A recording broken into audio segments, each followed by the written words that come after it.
Hey everyone, good morning. Day number 131. Right behind me is where I'm going up. You probably can see a couple people are coming down actually. Today, making the way up to Franconia Ridge right now. It's gonna be a beautiful, beautiful day. It looks perfect up there. And we're in for a treat today, guys. The views up there are second to none. Some of the best on the East Coast even. Some people would say this is the best hike in Eastern America right here that we're doing. Some others would say the presidential. We're gonna do both of them, but this one is gonna be special. Hey guys. Sorry. Oh, you're good. No, yep. And after that, we're gonna go up Lincoln, Lafayette, Garfield. We'll take a side trail up Galehead. We'll hit one of the twins and then Zealand. So if everything goes well, it'll be a six mountain day. And if I don't get to Zealand, because I'll stay at the Geo shelter, it'll be a 13-mile day. If I go past that, it'll be about a 16 mile day to Z Cliff. I guess it's really beautiful. I guess there's a lot of dispersed camping sites there. And the reason I'm considering going a little further is because Geo shelter is 0.8 off trail, so it'd be 1.6 round trip. Why not just do the extra 1.6 to get to a campground and not do the off trail mileage? That's my thinking, but we'll see. I got going at a good hour. I'm gonna take my time up there because it's absolutely stunning, and God, I can't wait to get up there. I'm happy. I'm probably pretty close to it, to be honest. I did 70% of it last night, and went up a couple tenths of a mile so far. So we'll get up there and we'll show you guys. We'll see how windy it is. I'm sure it's gonna be windy, but it's gonna be an amazing day. It's probably gonna be a long video, just FYI. In this nice little reprieve section before the final pitch up the 4K peaks. By the way, those 6 mountains that I mentioned, they are all 4K peaks as well. So if everything goes well, it'll be 4 new ones for me because I've already done Lincoln and Lafayette in the past.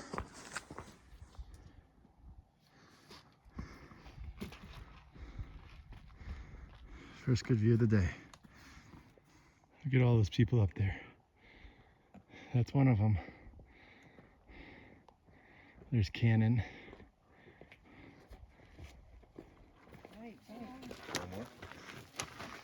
Or I can just flip it up. Make it look like it's freezing out. It's Mount Lincoln.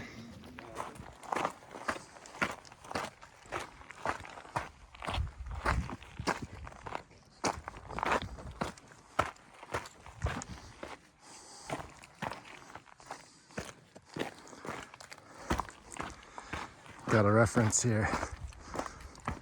I'm on top of the world today, and I ain't coming down. Those are good views from Liberty and Mount Flume. Liberty's the one to the right, and Flume's to the one on the left.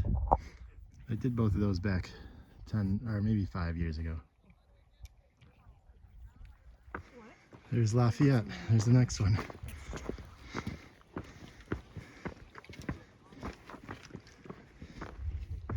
Man, this is absolutely beautiful. You can see the trail going right up to the peak. So let me zoom in here. There's a hut, Greenleaf hut.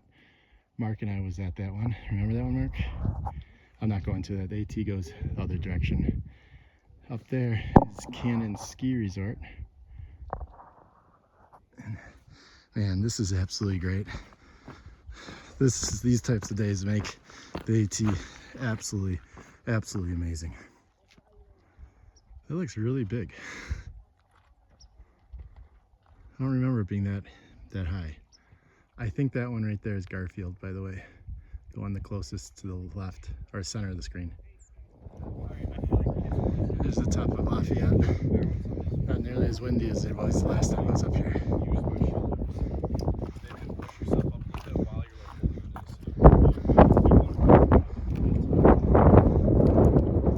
There's the trail I came up.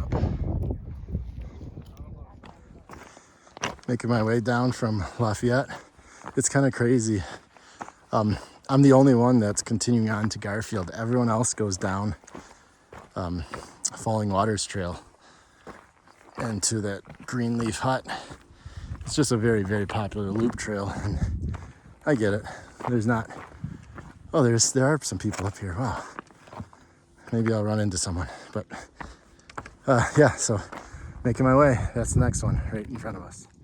Making my way to Garfield still on the descent from Lafayette, and happy to report it's not been as bad as I expected it to be. The top half mile was rough, but it's actually eased up a little bit and feeling pretty good right now. I thought it was gonna be bad the whole way. There's a good view of Garfield. Gosh, that thing looks so huge. It's only like 1.3, 1.4 away as well. That is gonna be one steep climb up. They're all huge though, whatever. We got it. Made it to the top of Garfield. There's a Franconia Ridge. That's where we were just a couple hours ago. Not as many people up on this one. But man, it's beautiful. Right here it is. Oh, what is Yes, this? the end, yeah. How to get from there to up here? That's Making my way down from Garfield onto Galehead Hut, where I'm going to take a break, get some food, and go bag Galehead real quick. It's 0.3 off trail. The climb up Garfield was not nearly as difficult as I thought it was going to be. They say this descent though is worse, so we'll see that. But so far so good. It's just steep, but there's rock, there's a footing, there's places for your feet, so I'm gonna let you go so I don't trip and fall. Imagine how treacherous this would be. There's a little stream kind of running right down, and this is really steep. If we got a lot of rain recently, this would be very, very scary. And there's legit water running through.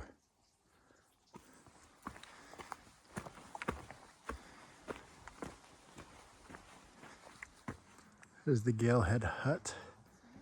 I dropped my pack off and I'm gonna go bag Galehead, so I don't have my pack. There's a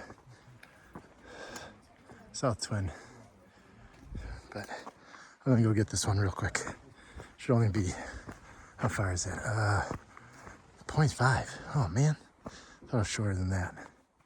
Here's the summit of Galehead, totally wooded summit, and definitely don't recommend doing this one unless you're trying to hit the New Hampshire 48.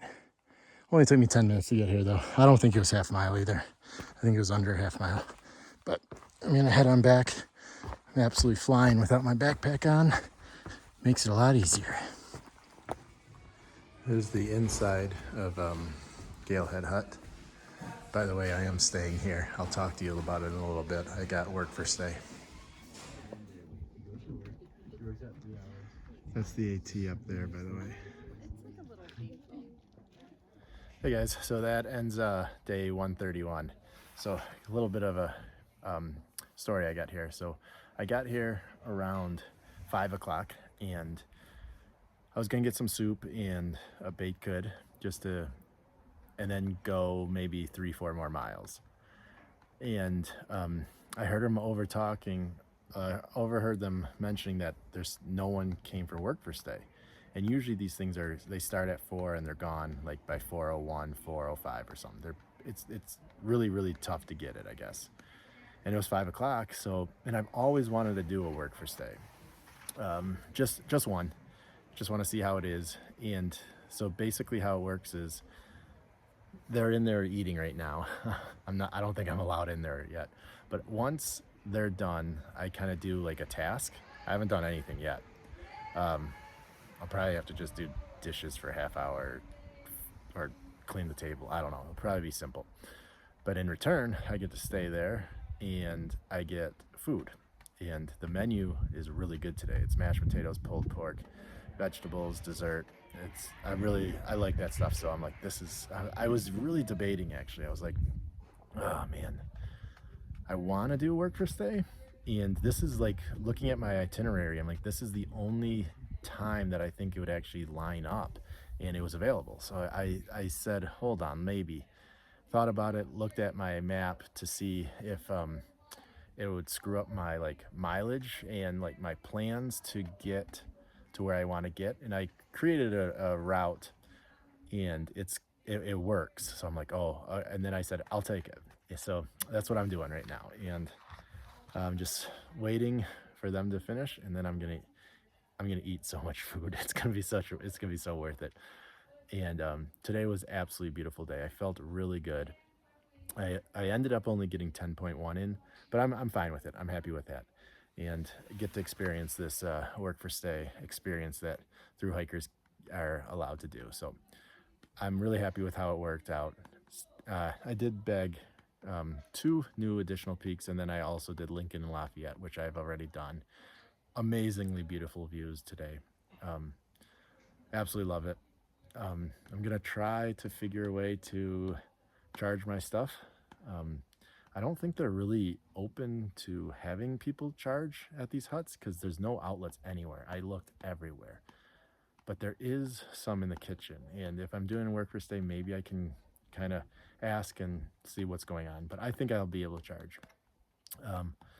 And then it'll keep. Tomorrow should be good weather, and I have to be out of here by like 6:30 or 7, so it's gonna get me out on trail and hiking. So I might actually be able to still do a big day tomorrow, because there's a 6-7 mile gap around Ethan Pond that's actually really flat, so I'll be able to do that. Right behind me is, and actually I don't have to get up. The clip I just showed before is where I'm going first thing in the morning. There's the South Twin, which is a 4K peak.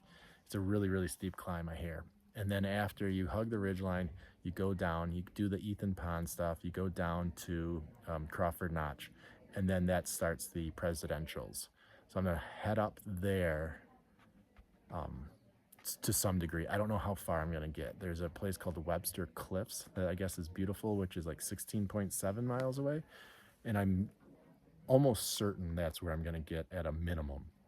There's even possibility, and I kind of want to do it, but I don't know, do a 20+ day in the Whites, because the terrain is actually, if there is a time to do it, it'll be tomorrow. So we'll see. If not, the 16.7 is fine. It still lines me up really good to where I want to get to and how everything I want to go. I know it's going to be probably a long video, lot of views, a lot of things to talk about, and it was a tough day. It was a very tough day. A lot of climb, a lot of descent, and I mean the Whites are they're just tough. I feel like 10-mile day through the Whites is actually, I think, pretty average and pretty like, I almost feel like if you do 12 to 15, that's a monster day in the Whites. It's tough terrain, but beautiful day, and I'm really happy with how it all unfolded.